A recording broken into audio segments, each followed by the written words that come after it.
Let's get more on the tech sector layoffs with Rob Kniaz, founding partner at tech venture capital firm Hoxton Ventures. Good to see you, Rob. Now, more tech employees have been laid off in January 2023 than any month since the pandemic started. What's going on? I think it's merely a case of the delay finally catching up, or the market finally catching up. These companies made tremendous profits during all of the pandemic period. They continued to get really fat. And I think we're at the point now where attrition is probably slowing down, because as the market tightens, there are fewer places for people to go to. You'd have a normal attrition rate every year. So I suspect it's simply a matter of trimming fats and keeping Wall Street happy. So you're saying it's a recalibration after extra hiring during the pandemic? Because I'm wondering if the tech giants expanded too far, too fast. I think they just had an insatiable appetite. During the downturn, they had no reason to tighten their belts whatsoever. You know, if you look at Google, it's 156,000 people, I think, at the end of the last year. It's a tremendous number.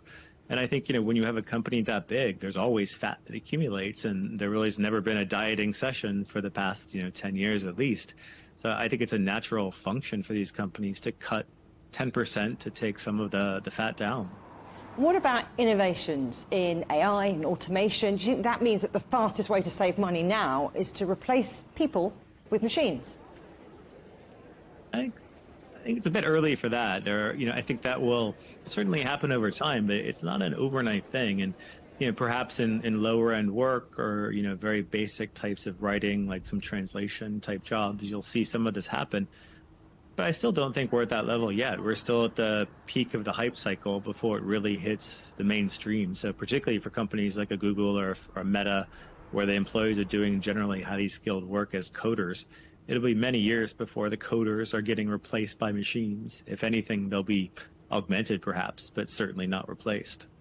Okay, so let's come back to all of these jobs that have gone now. Well, what's the knock-on effect going to be for other industries?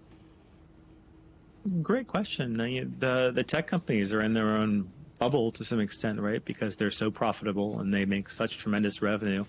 I think on one hand, it opens up talent to go to other jobs, that people who might have been safely at Meta before are now looking at other jobs or other industries. So I think you'll see that kind of spread from people outside the most elite tech companies to maybe less elite companies in different sectors.